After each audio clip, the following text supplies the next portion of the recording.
Ladies and gentlemen, welcome back on the Mike King here. This is part of the Mike King Biz Media Network, which is ESPN Richmond 106.1 International Business Group Radio. That is Saturdays, 10 a.m. in the East, as well as the VA Breeze.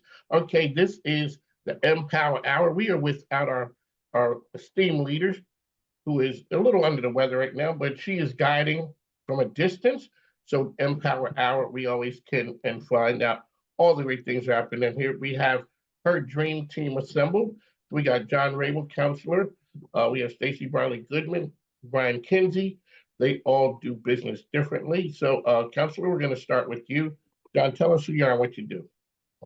Sure. I'm John Rabil. I own Launch. It's a law firm that works with small, mid-sized companies. A little bit different. We do subscription-based legal services, so more predictable pricing. Lets us be more of an advisor to our clients than sort of a project one-off who's not really helping them.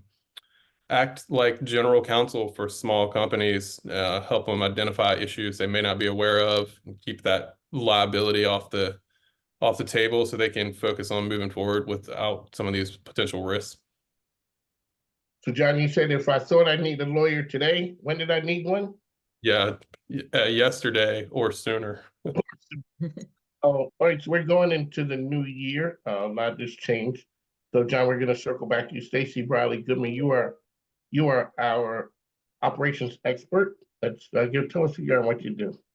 I'm Stacie Goodman. I am the founder and principal consultant of Origamic Solutions. We are a small business advisory and full consulting firm focusing on operations management, making sure our customers understand the full health of their company across the different components, and doing process improvement, work efforts and strategies. We also are providing educational services for small business, so they get set up right at the beginning and don't have to make reactive changes. They can proactively look and foster growth, and we're there to co-pilot with them through their growth. There you go. Our man Brian Kinzie, Tinker HR. All righty, sir, tell us who you are. Good morning. I'm Brian Kinzie. My company is Tinker HR. We provide fractional HR support to small business and nonprofits. Can be anything from putting together company's first employee handbook to helping them with recruitment, retention, compliance, general HR strategy, sticky employee situations, all the things that HR departments do at large organizations, we do on a fractional basis for smaller companies. So that's what we're here to do. Try to help companies all get on the same page with their people, get everybody moving forward. What we do is, so, ladies and gentlemen, this is Mike King. These folks, they speak English in their area of expertise. Already, we were coming to the end of 2022. Everyone had all their plans. They were just going to kill it in 2023. And here we are in 2024. John Rabil, what were some of the things that you saw in 2023 that people vowed that they were going to change? And here we are, 2024. From a legal standpoint, sure. Brian will probably appreciate this as well. It's always that they're going to clean up their independent contractor employee situation, and they never do. Never? Rarely. Never. Yeah, rarely. So that's always a big one. I think contracts are something that people tend to ignore until there's a problem. And I think contracts tend to be something that are more along the lines of like a living, breathing document. They should be updated fairly regularly, or some sort of review process just to make sure you're protecting yourself, changes in laws, regulations, or best practices. All right, Stacie, here we go. Same question. Usually I'm gonna work on my processes. I'm gonna get them documented. I'm gonna get my roles and responsibilities, clarified and documented. Sometimes people want to have an effort to work on their measurements. So, profitability, understanding, was I profitable? All of that takes a lot of dedication of time if you haven't set it up from the beginning. So even though there are very good intentions of improving those things, documenting those things, which are necessary for growth and communications and consistency, small businesses have very limited time, and unless it's a focused effort, it's very difficult to get those things done, because you're trying to keep moving ahead and staying ahead of the revenue stream there. Alrighty, so we had the lawyer talking about contracts, living, breathing documents. Stacie's talking about, roles, responsibilities, and processes. We're going to get that in order. And then we walk down the hall to Brian, and we're saying, sir, did it happen? Those things all sort of flow through HR. And that is the one thing that small businesses always struggle with the most, is that HR thing scares us. And what have you seen in 2023 that they vowed that they were going to do better in 2022? We saw it 2023, and here we are at the beginning of 2024. I'm trying to pick between two things, so I'll And start. that's bad. When he starts off with two things, Yeah, I would say one thing right off the bat, either putting together their first employee handbook or revising their old employee handbook match the reality of the company they now have. That's a big one. And the other one is putting together a performance management system for their employees where they're actually doing some sort of a review process. They're not fun projects. They're really useful. They're good things to have. But putting them together from scratch, if it's not your thing, is not an enjoyable experience. So there's always something that's more fun than reviewing an employee handbook for you to do as a business owner. I guarantee it. So, and I say this as a person that spends a lot of time in employee handbooks. There's a lot of things that are more enjoyable to do. So, but they're important. The employee handbook, if it's done correctly, kind of sets up what your expectations are for your employees and what they can expect from you as a business owner. And it sort of sets the guide rails of the company, and also kind of creates what the company culture is going to be. So it's like John said, it's almost like it's not a contract. It should always say it's not a contract, but it is a living, breathing document that needs to be looked at from time to time and make sure that it's reflecting your organization and how you want to work. So, Stacie, as we're going for, is there anything on the horizon that business owners need to know about from an operations standpoint, 2024 as opposed to 2023?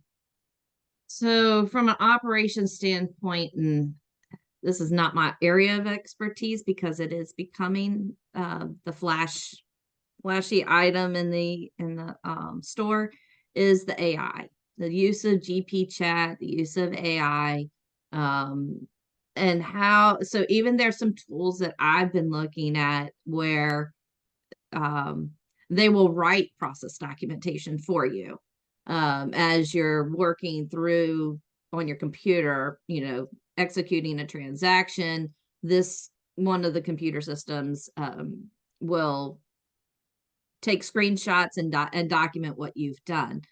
That's very helpful, especially for small businesses. It's something I'm continuing to look into and evaluate, for support. But then the other is the whole AI component, where it's like, hey, computer, here's some parameters. I want you to write something for me, or modifying pieces. It's just so new. It could be very helpful. It could be very dangerous. But that is kind of the hot topic, I think, right now, of how can I use the AI? Is it too steep of a learning curve for small businesses to learn it, to invest in it, and and apply it to help create efficiencies? On the mic, Mike, this is the MPWR Hour. I got the dream team here with me. All right, so Brian, we're going to take what Stacie said right back to you, and then we're going to drag that whole thing right over to the counselor in a minute, right here. So Give us the HR side on that right there. The whole AI and ChatGPT. Where does HR fall into that? We're seeing some AI usage for, again, like what Stacie's saying, for writing some basic documentation and things like that. Frankly, what I've seen, I haven't been all that impressed with so far. It's about 80% pretty good, and then the 20% that gets wrong gets really, really wrong. So I wouldn't rush out and start using AI for all my documentation quite yet. And this isn't anything new actually. It's just getting a little bit more attention. There's still some use of AI for screening candidates. That's mostly being done at larger companies. There are a few tools are available for doing candidate review and having a computer throw people in, throw people out. But that's nothing new. That's stuff that's been going on for, frankly, 20 years now. So it's getting a little bit more attention now because AI is the buzzword. So I mean, my own personal feelings on AI is we're not quite at AI yet. We're really just kind of like Google. We're Google with a little bit more bells and whistles attached to it. It's not AI. So, but it gets some attention, but I don't consider it to be a huge thing just yet. Now, there are HR people out there that are going to tell you, oh, yes, this is the future. This is the wave. You've got to get on board with all this. And I think it's worth watching, but I'd pump the brakes a little bit. So. Here we go. Alrighty, counselor. So as Stacie said, small business owners putting out fires here, there, and everywhere, worried about revenue, worried about keeping the doors, so worried about all these things. And here, all they're hearing now is AI. And let's talk about, from the legal standpoint, what are some of the things they should be looking out for? And let's give your general thoughts on where we are with it in the place with where small business resides. Yeah, I think Brian and Stacie both made really good points. On the legal side of it, one thing is if you're going to use it to write a contract or draft a legal argument, it's not there. It's a good way to maybe set a baseline for a few things, but it's got to be reviewed. I mean, there's already numerous cases where lawyers have had it draft an argument to the court and it's gotten it completely wrong. And now they're facing like fines and penalties for doing that. I think to Brian's point, Google with some bells and whistles is a nice way to like get some curated, defined research on things, or like options, like, what does a potential termination clause look like in a contract? But you've got to check behind it. I think people are going to get in trouble using it to do everything and just passing it off. The other thing that I think people need to be aware of are the intellectual property issues that it brings up. It's verified everywhere. It's stealing information off the internet that belongs to other people and passing it off as yours. So that's copyright, patent, trade infringement. So you've got to be careful. You can't, again, take everything that spits out at face value and not check behind it. So counsel, 1 second here. So yeah, okay. I go in and I ask AI to riddle me this and answer this question. It gives me something. I take it at face value because I didn't want to come to launch or to a legal eagle to pay them. I make it as my own. I put it out there, and now I could be in trouble because I just infringed upon somebody's intellectual property. Yeah, it's like a good example is, and this has happened, people are using it to write articles for them, saying, write me 2,000 words about X, and then they just take what it spits out, passes it off as their own without looking at it, and it's full of information. It's searching online and pulling that information from somewhere. And not giving you the references on it. Yeah.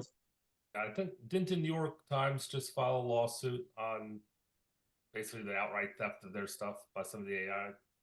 They might have, yeah. I think I saw that just happened, which doesn't surprise me. Actually, one of my chief complaints with AI is I feel a lot better about it if they gave me like a list of where it got its information from. Like, if, Yeah. like, you know, your typical article where you get information, there's citation, you know. I want at least the same rigor that Wikipedia has, you know, which that's not exactly a high bar to cross, but I'd like to be able to see where AI is getting its information from, as opposed to. Yeah, I think that's some of the problem is the assumption is it's creating it like any individual would create it, and that's not the case. Well, and now you have a lot of push for blogs and things of that nature, not only by small companies like us to share, share knowledge, but also within large companies. I know I've come from a couple of them where the large companies have their employees trying to write blogs and things of that nature. And when you're doing that on top of a full-time job and a family and everything else, it's like, here, help, I got a helper tool. Yeah. So it's just, I think one of the things I was reading in the small business article from the U.S. chamber.com was about digital assets, and also the BOI, John, that you had mentioned, that's coming out as effective, I think, Monday on the 1st for the small businesses, and both of those are big ticket items that the United States Department of Labor was saying small businesses need to be mindful of. So, well, BOI will be something they're all over. So it's the beneficial ownership information. You've got to file with FinCEN about who owns small businesses in the United States. And so it's essentially there as a way to, I guess, protect from potential threats of outside ownership in U.S. companies. But make no mistake, it's also a way that the government's going to be looking to make money. It's like a $500 fine a day, I think, for every day registered. So existing businesses have a year from January 1st to file. And then new businesses that are created from January 1st, 2024 going forward will have to file that BOI information as well, or face some penalties. So, all right, team, let me ask you this right here. So I had heard that it's coming out and everyone was worried about it. So it was sold as it stops the shenanigans of people hiding behind one LLC, and they're doing a whole bunch of things, and no one actually knows what the ownership is of the organization. Mm-hmm. So, John, you're part of that. What you also say is that outside interference, so organizations that own businesses operate in America cannot do nefarious things. Is that correct? Theoretically, yeah, practically, probably not. I mean, the implementation of it's already been a mess. They suspended the time frame on when new businesses have to register for it. The link for existing businesses appears to be up and running and working fine, but I mean, they'd have to dig through a ridiculous amount of information in order to trace anything back to. I don't trust that there's someone sitting at the end of this looking through all these filings to trace who owns what or do any of that. AI's got that job. I was waiting for AI I was thinking the same thing. I'm like, well, they've got databases in AI trying to read through all of this. They got that guy named AI sitting in the corner trying to figure all of this out. Alrighty, so John, depends on who you ask. No, go ahead, tell us. There's certainly a large group of people who think it's just a money grab, because there's going to be a ton of companies who aren't aware of this, forget to file, and then are facing those penalties. And so it's actually just a way to generate revenue. Well, I'm not saying that. I'm just. Well, what I read on the article from the U.S. Chamber, was about it was they don't advise you to do it on your own as a small business. They advise you to get legal counsel, or and they were saying, because I would have thought, well, maybe it's the tax, goes to the tax accountant, and I had that written down on my paper, as a small business owner, which one am I going to, my lawyer or my tax accountant, to get assistance with this? And then my lawyer happened to send me an email saying, hey, we need to talk about this. But so at least now I know which support service I'm going to. But I think you're right. I think a lot of small businesses don't even have it on their radar necessarily. Some of them may not even heard of it. And then they go, what's a BOI? What do I got to do about that? You know, it took me a minute when Brian had said that, and it dawned on me, okay, that's the thing that we're talking about. All right, so ladies and gentlemen, our experts here are like doubting Thomases. They are not sure that the government really can come through on this. They sure seem to start figuring out this PPP thing really quickly, that they offered up people, it was a money grab, and people ran out and got money from the government that they were not supposed to get. And all of a sudden the government comes knocking. So maybe this thing might work. Maybe AI and not Allen Iverson is down in the corner. He's working overtime to figure this thing out. So maybe there talking might. About practice, Mike. We're talking about practice. Practice, game time, baby. You know, I give my whole life to this, but we're talking about practice. They are talking about getting money from businesses, and John Rabil, you say it's not totally clear of what this is. Well, I mean, I think it's clear what it is. It's a business registration database with the government. I think people are doubtful about how effective it'll be. And I mean, you don't have a choice is the bottom line. You've got to do it. So get it done. So let me ask you this question, John. So LLCs have to register through their states, and at least in the Commonwealth of Virginia. But small solar entrepreneurs, or what is it? Partnerships, solar. Yeah. They don't, they don't have to register. Does this require them to register through all business? Because it's under 25 employees, right? That has to register. Is that correct? I can't remember exactly off the top of my head. I think it's bigger than that. Oh, but okay. It would require partnerships, sole proprietorships to register. Sole proprietorships, that's what. Yeah. John Rabil, how can people find information out about launch? So they can go online to launchstrategylegal.com, or they can send me an email, jrabil, JRABIL @launchstrategylegal.com, and I can give them some additional info. Stacie? You can reach us at origamicsolutions.com, or you can find us on LinkedIn at Stacie Briley Goodman or Tim Pisani. And we are on the Chesterfield Chamber of Commerce website as well. Brian? Brian, you're on mute. Mute. Good job, Brian. New year, I've already done it once. Okay, terrific. You can reach me at tinkerhr.com or brian.kinzie@tinkerhr.com. I'm also out there on LinkedIn. So. And to put a plug in for our fearless leader, we're all at empowerpeople.com Empower as People. well as advisors. Right. You can find the information. Tiffany Green is out there doing amazing work. Brian, is there anything that you want to let the listeners and viewers know that's on the horizon for 2024 that they need to be aware of? There's some discussion going around making changes to the salary minimum right now.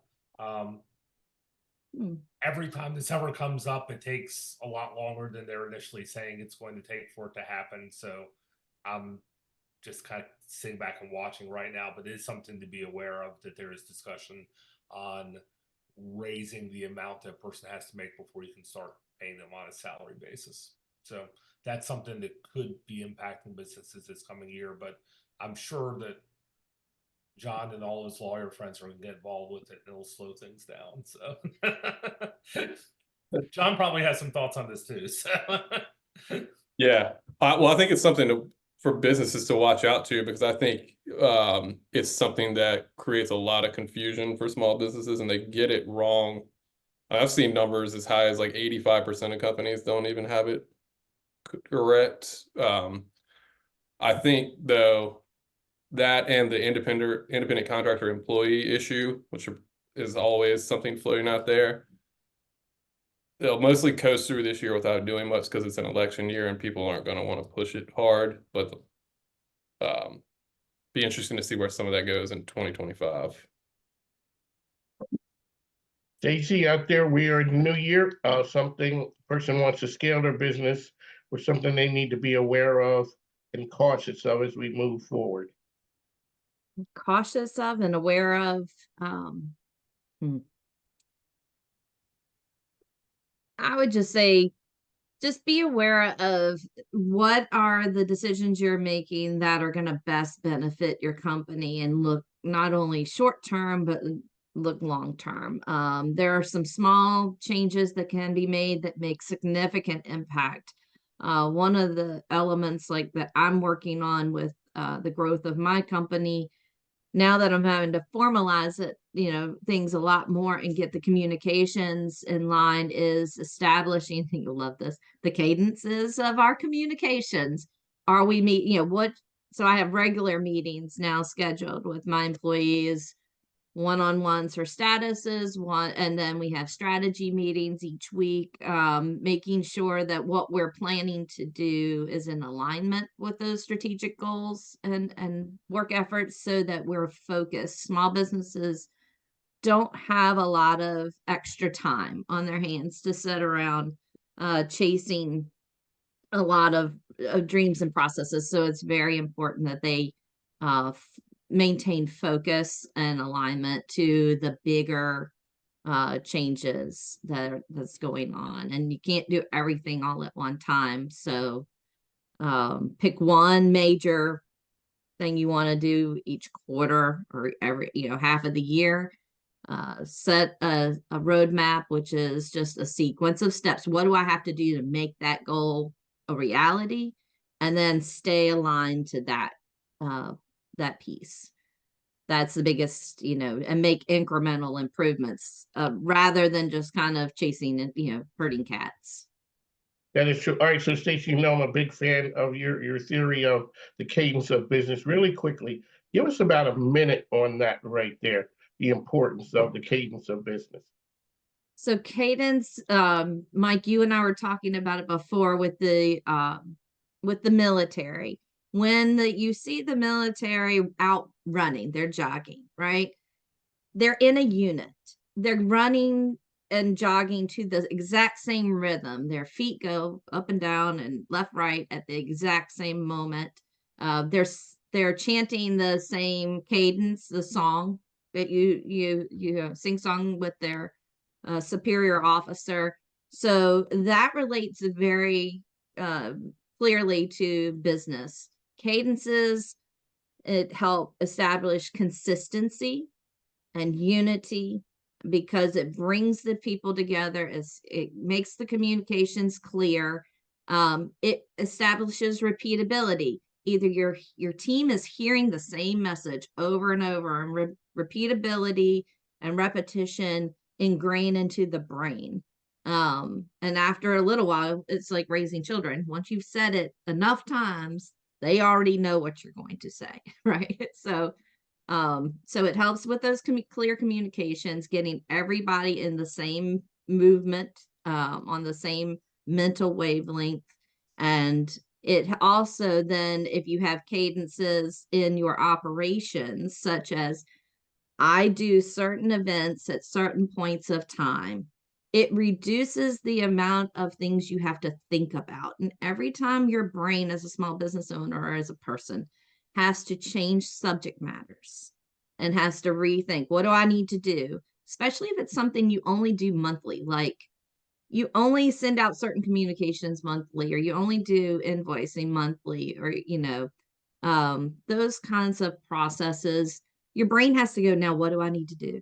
So if you have a checklist, or if you for those types of items that you pull every month, and you have a trigger on your calendar that says you need to do this every month, you get used to those rhythms, and that just reduces the noise of things you have to think about and the extra time you have to do to set it up and execute those activities. So that's the parallel, and that's the benefit of cadences, is it makes it where I don't have to think about it. As a military person, I know I'm getting up at 600 hours. I'm going to get dressed. I'm going to go out to the field. I'm going to stand in this position, and we're getting ready to go run. We're going to sing this song, and we're going to run at this pace, right? Similar in operations as well. I know what I'm going to do on what day and how that's going to happen, and everybody else knows it too. Ladies and gentlemen, spoken like a true operations person. You know, the ops officer in an organization, they keep everyone in line. They know what we're supposed to do, when we're supposed to do it, and where we're supposed to do it at. All righty, folks, this has been the Empower Hour. On the mic with Mike, John Rabil, Stacie Briley Goodman, Brian Kinzie. Folks, thanks for your time. We'll talk to you soon. Thanks now. Take care. Happy Take New care. Year. Bye-bye.